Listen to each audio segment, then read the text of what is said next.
E aí, meu fera, que bom que você voltou. Estamos aqui agora para falar um pouquinho aí sobre diferença entre substâncias moleculares e covalentes. Às vezes o aluno tem dificuldade em diferenciar substâncias moleculares e covalentes porque todas as duas existem ligações covalentes. Aí o aluno fica um pouco perdido. Mas ela tem algumas propriedades que são importantes, que fazem essa diferença.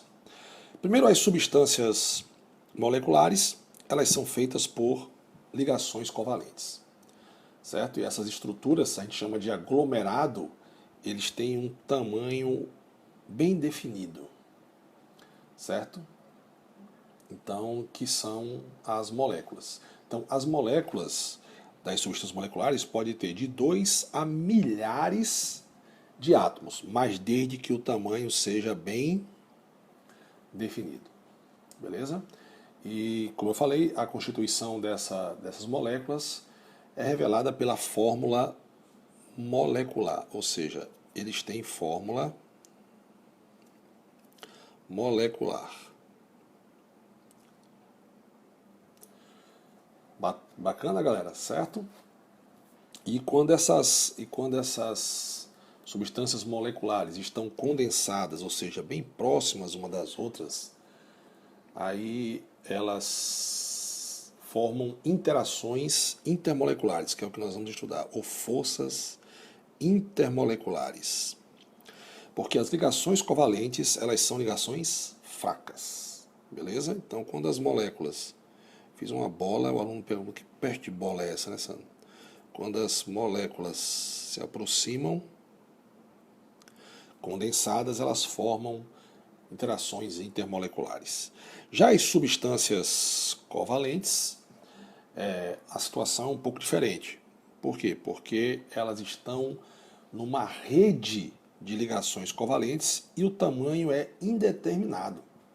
A estrutura ela é gigantesca, certo? E na verdade você só consegue fazer a fórmula dessas substâncias covalentes fazendo a menor proporção inteira entre as quantidades dos elementos. E essa galera aqui forma o que a gente chama de, eu esqueci de escrever aqui, macroestruturas.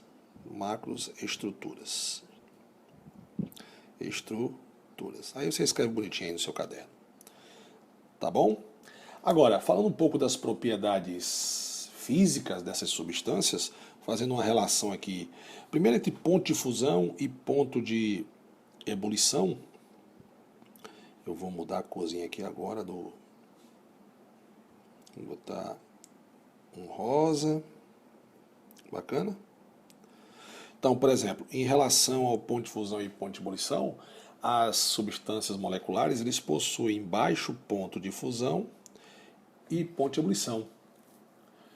Pois nessas mudanças de estado só enfraquecem e rompem as interações intermoleculares. Quando você passa de sólido para o líquido, líquido para o gasoso, você quebra as interações intermoleculares que normalmente são fracas. A gente vai estudar interações intermoleculares, tá certo? Já nas substâncias covalentes, são muito resistentes a altas temperaturas, certo? Então, por isso, a gente diz que as substâncias covalentes possuem alto ponto de fusão e ponto de ebulição. E aí, para você destruir essa rede cristalina, né?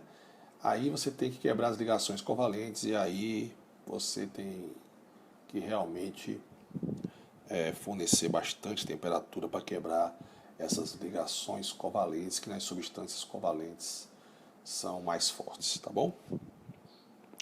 E quanto ao estado físico, eu não gostei desse rosa, vou botar outro rosa aqui.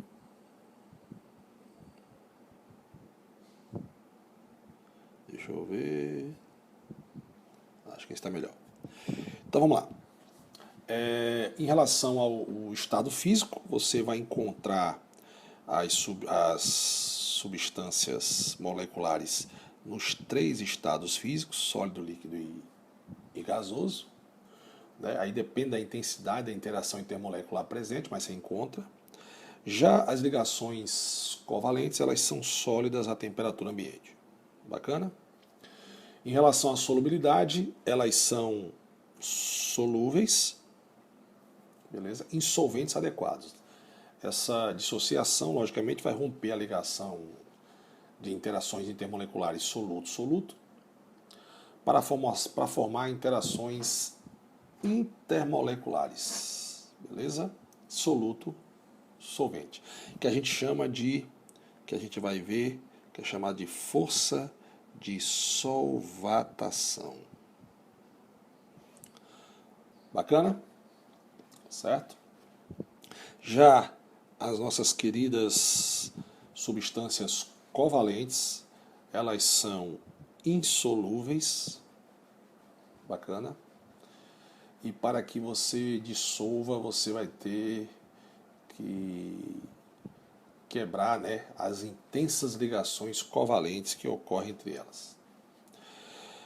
Sobre a condutividade elétrica, todas duas são más condutoras de corrente elétrica, mas nós temos uma observação para fazer aqui, porque as substâncias moleculares elas são más condutoras, mas quando elas são dissolvidas em solventes adequados, elas podem sofrer o que a gente chama de ionização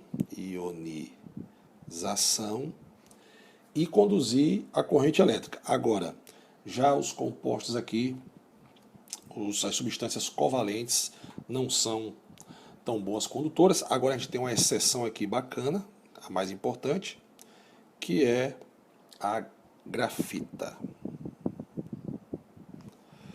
Certo, galera? Tá aí um aprofundamentozinho bacana falando sobre a diferença de substâncias covalentes e moleculares. Mas eu tenho para mostrar para vocês a diferença na estrutura. Olha aqui. Olha aqui a diferença dessa estrutura.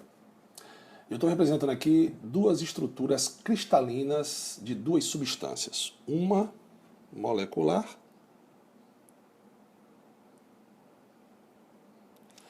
e a outra covalente.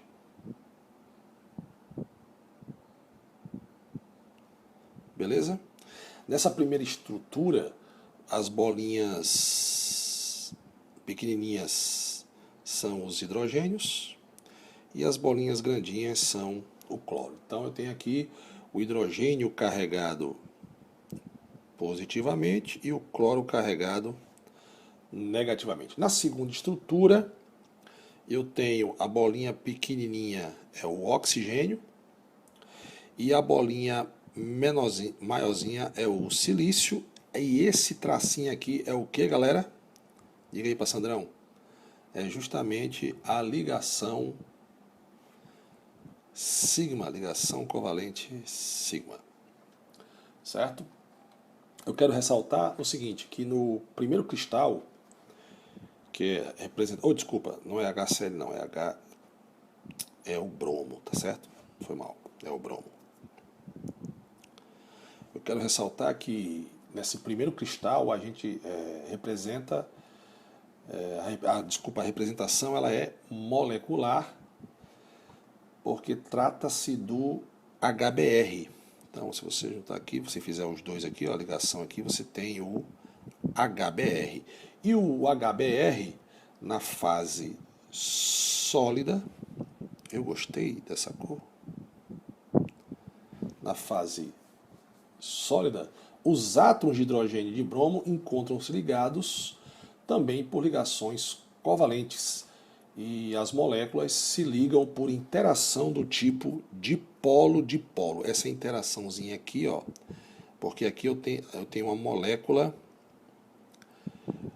de HBr, aqui eu tenho uma molécula de HBr, e essa atraçãozinha aqui, que eu vou mudar de cor aqui, vou botar vermelhinho, essa atraçãozinha aqui é justamente a dipolo-dipolo que a gente vai estudar lá em interações intermoleculares. Beleza? E você pode observar que os dipolos, porque o HBr aqui, ó, HBr, o hidrogênio é um polo positivo, o bromo é um polo negativo, né? Mas ele é negativo. Eles se orientam de acordo com a diferença do polo. Como, Sandrão? Vou apagar aqui para você ver. Ó. A estrutura está bem desenhadinha.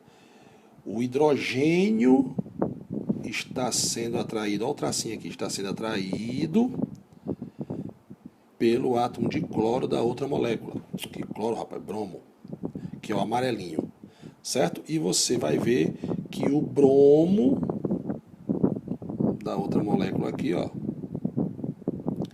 ela está sendo atraída pelo hidrogênio da outra molécula aqui, certo? Então você observa que os dipolos se orientam de modo que as cargas opostas elas se aproximam. A estrutura foi desenhada, né? Essa estrutura está representando aí, né, que a sua estrutura aqui, ela está sendo orientada pelos dipolos. Agora, já na outra forma cristalina, essa aqui é a forma cristalina da silícia, ou óxido de silício, nele você vê que todos os átomos estão ligados por ligação covalente, que no caso é a ligação sigma, formando, logicamente, uma substância covalente, e a célula unitária do cristal, que é isso aqui que eu estou representando, você vê que ela é formada por átomos de silício ao centro. Como, Sandrão? Aqui, ó. Você vai ver que eu tenho aqui o silício, aqui é o silício, né? Você observa que eu tenho o silício e ao redor de toda a bolinha azul eu tenho os oxigênios. Pode observar aqui, ó. Silício e os oxigênios ao redor. Certo? E que essa estrutura aí, a gente vai ver lá na frente, que forma um tetraedro.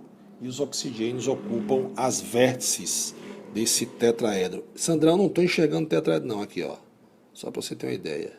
Aqui, aqui, aqui. Ó o tetraedro aqui. Certo? Beleza, galera? Bacana? Então, Sandrão tinha que falar sobre essas estruturas para você.